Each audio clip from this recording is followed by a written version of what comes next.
There's a quiet brilliance in knots. Across the centuries, they've secured and built civilizations. From the ropes of ancient sailing ships to the intricate rigging of modern engineering, knots have quietly shaped the progress of humanity, balancing simplicity with profound functionality. Is it any wonder a fascination with them became the spark of my life work?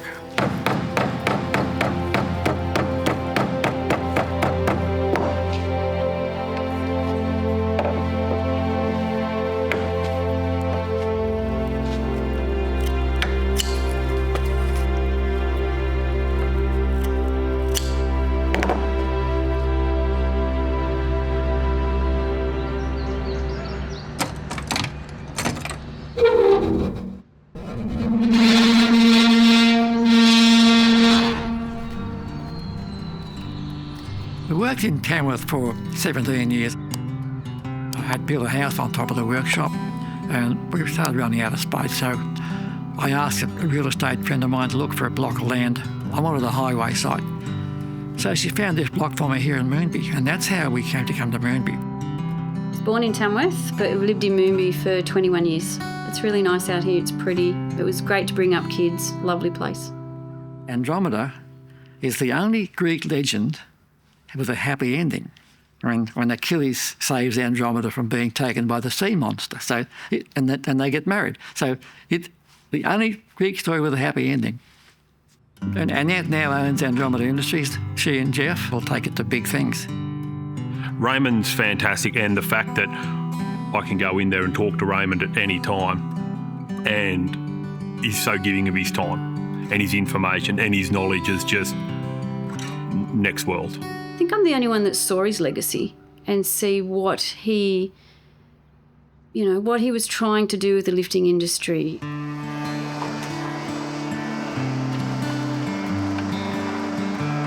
When I manufacture something, I try and make it as close to perfect as I can. I try and get as close as I can to a perfect job.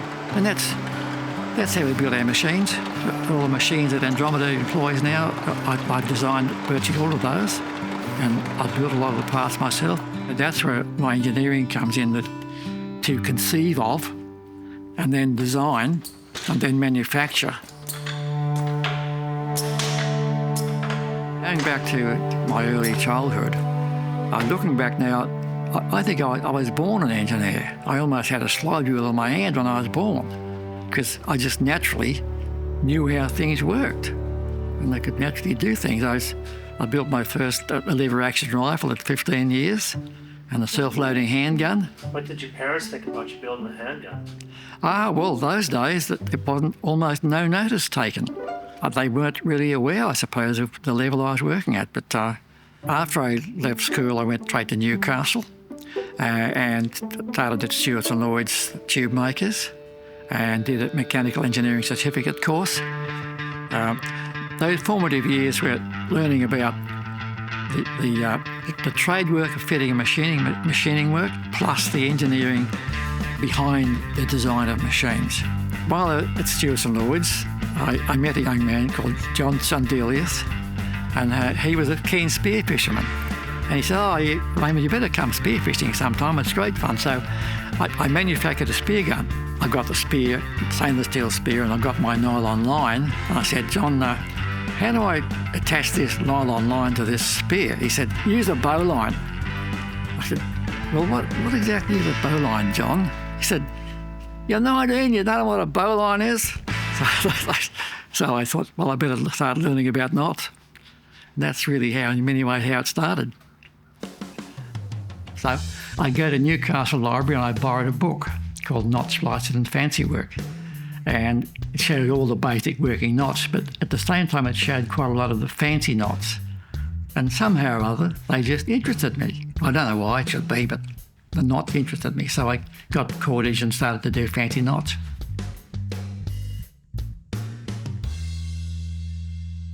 Every industry like Stewart's and Lloyd's had their own rigging shop. They manufactured their own slings for their work. And the splicing of wire rope there following on from the knots, the bowline, absolutely intrigued me. It just seemed to me that a splice was a magic thing. You could take a wire rope and it's more or less useless unless it's got an eye on each end of it. And here, by putting a splice in, you make this wire rope into a sling. It just seemed like magic. And not only that, that splice is totally reliable. And that sort of interested me. I was curious as to how something can be so perfect. And so for quite a time there, I'd go up to the rigging loft at lunchtime and put in some splices. And to me, it was a hobby, an interesting, fascinating thing, and a hobby. So after that, I went to Townsville. And I worked in Townsville with Evans Deakin Industries for 1 year, designing a conveyor belt system for a sugar mill. And after 1 year, I wanted to go on an adventure up Cape York. I saw an advert in the Cairns Post wanted an engineer at Weipa to run the power station, and I got the job. And when I got to Weipa, the boss called me in and said, "Look," he said, "Raymond," he says, "so we know you employed you to run the power station, but could you drive a crane?" And I said, "Well, I'm 21 years old, of course I can drive a crane." In order to get the slings, I was supposed to ask the bosun. The bosun was the manager of the store, to make slings for me for the next day. But the bosun wasn't very reliable. He used to get drunk at night time and I'd turn up with no slings. So I had to pull the wire rope down and make my own slings. That experience did two things. It showed me the whole crane and lift gear industry, what a crane does, how they work, how valuable they are, how essential they are. And it also showed me that sling has to be 100%, because I'd go and lift something off the barge, might be an aircraft engine, something worth thousands of dollars, suspended on one sling. That sling's got to carry it to shore. So it sort of opened my eyes to how essential these slings are. Rigging gear industry, cranes, but especially the slings. They have to be 100%. I was Weipa for 12 months, so it's a 12 months contract, and so I'll have a year off. So I go back to Townsville, and the Townsville Regional Electricity Board had heard somehow that I could splice wire rope. So I get the phone call someday, "Could you make some slings for us?" So that's how the business really started. That was the first order for slings from my hobby. I mean, like, splicing was a hobby to me, it's a means to an end. And then I see, maybe there is a business to be had in this, and that's really how the business started. After that first order from Townsville Regional Electricity Board, I had other orders as well from Townsville. But then I thought maybe if I travelled around New South Wales, because Townsville was getting too hot, I could just go for a year or so and have a year off and just do a bit of splicing here and there. And that's what I did. And everywhere I went, people wanted slings made. Everywhere. I'd go to Moree and, Wangara and Dubbo and Tamworth and Wagga Wagga. Everywhere, people wanted slings made. I had a splicing clamp on the back of my old Land Rover. I could do mobile splicing. And I'd pull up outside a country town, set up my tent, and go and see the local crane driver or crane operators. Next thing, there was people queuing up almost. Make me some slings. In due course, I got married at Beryl, my first wife, and I built a caravan. Really nice. And the caravan took me 3 months, and we travelled for 7 years. I do a circuit of New South Wales once every year. And so I had regular customers in each town. I'd notify them I was coming into town, and they'd have orders ready for me. And then that's more or less how the business started, with that mobile. And it was a wonderful way of life. My wife loved travelling. She loved camping. We used to camp out everywhere. And it was a good way of life. But I began to see that I needed to have something more than a mobile workshop.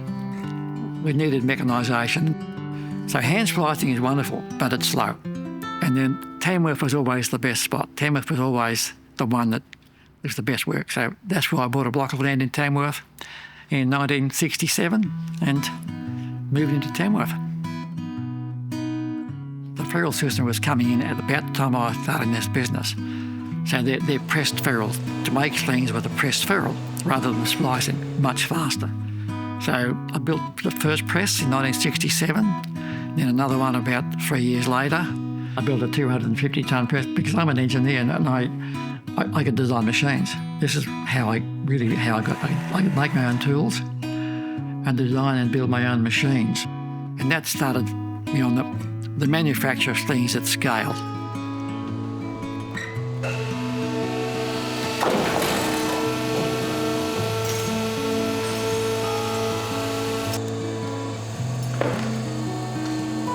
I had a suggestion from a Mr. McNichols at Wagga Wagga around about 1965. You're making great slings, Raymond, he said, but could you can make slings more flexible. They're a bit stiff. So I thought, in my book of knot work, my knot book, it had a few plats and braids. I eventually came up with 4x3 Sinnet, the one we use. That's a plaited cable made of small wire rope plaited into a bigger wire rope. And it achieved a flexible sling. And that's how that next step from wire rope to Superflex cable came about. So we had made hundreds of slings by hand, but there's no future in making slings by hand. It takes too long. I could see I needed a machine. I had to start to invent, design and manufacture a machine that can make spools of plaited cable. And that was a very big job. That took 10 years of my life. I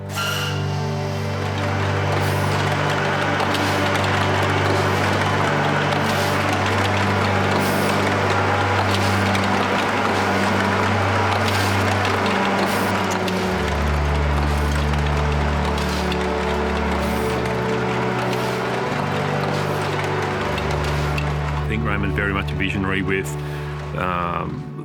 the products and that he has created over the years, and for what he's done with the development of Superflex cable, which is the only cable of its kind in the world.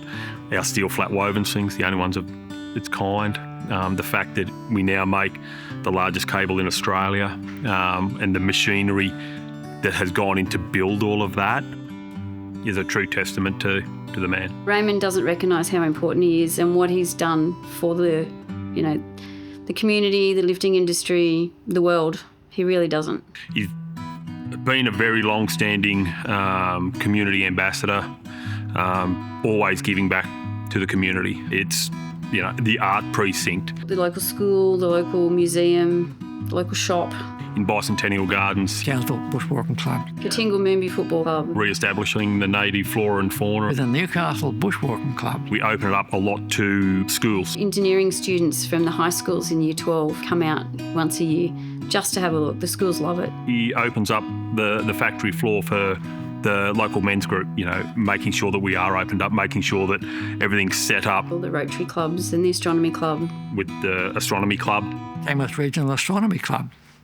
That I've been a member of that a long time. I'm actually the patron of the Tamworth Regional Astronomy Club. So really, it's a great honour to be a patron. Presently designing some stuff for the group who are restoring a big camera, a real big camera. We're very proud. Yeah, it's a proud feeling. It's good to know that you're helping out the community and just giving back. It's really good. Raymond's been instrumental in the lifting industry within Australia. Raymond was part of the Australian standards way back when, in regards to the wire ropes and things like that. And you'll see the plaited wire rope, or the, braided cables and things like that, part of the Australian standards. There was a board convened called the ME25 group, convened by Jeff Rogers of Nobles and some other luminaries in the industry to upgrade the standards for slings, rigging gear, from the old English standard, which 166, to an Australian standard. And so I was on a board that worked on that. We had to have meetings every couple of months for a couple of years.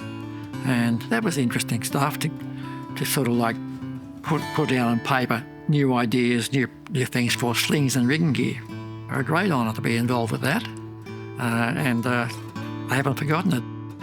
The legacy of that is that we're still using their documentation. Raymond's impact goes well beyond the engineering side. His commitment to, raising standards is exactly what LEEA is trying to do.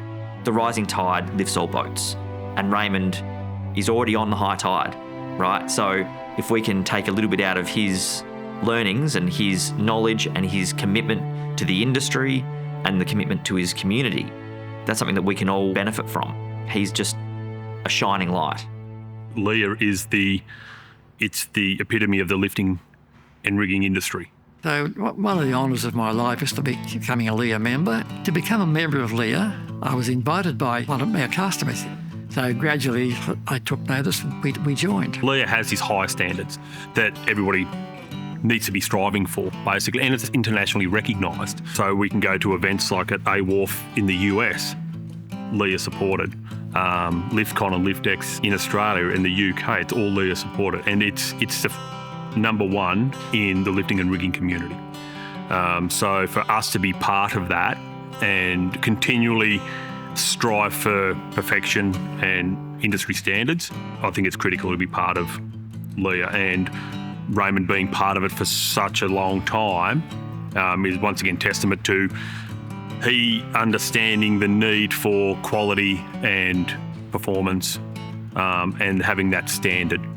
When you're invited to join these things, it shows that you've got credentials and you're worthwhile, and that's a great thing. I guess it's basically, I like better sleep at night. My company over the years has made thousands upon thousands of these slings. They're all over the place. They're all lifting everything. I don't get a phone call like along the lines of saying, "Hey, Raymond, one of your slings has failed and we just dropped a $10 million job into the bottom of the ocean." I know how to get those sort of phone calls. So it's in a way maintaining standards and maintaining quality, knowing that we're doing a good job and knowing that people can rely on this. Raymond is exemplary in his commitment to precision, care, safety, ingenuity.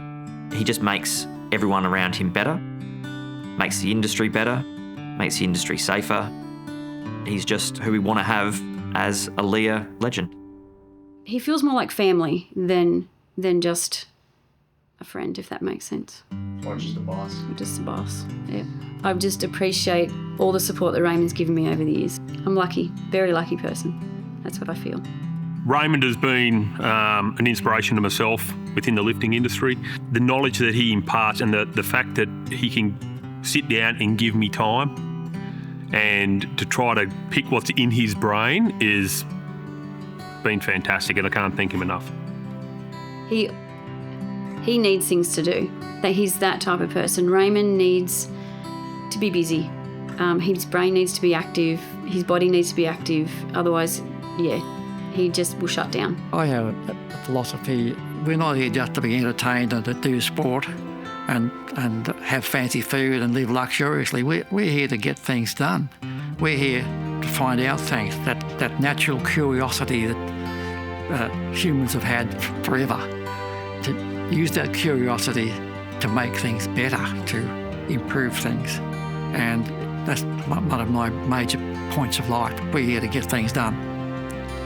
I have to quote Odysseus before his last voyage. He said, "Old age has his honour and his toil, yet something ere the end, some work of noble note may still be done."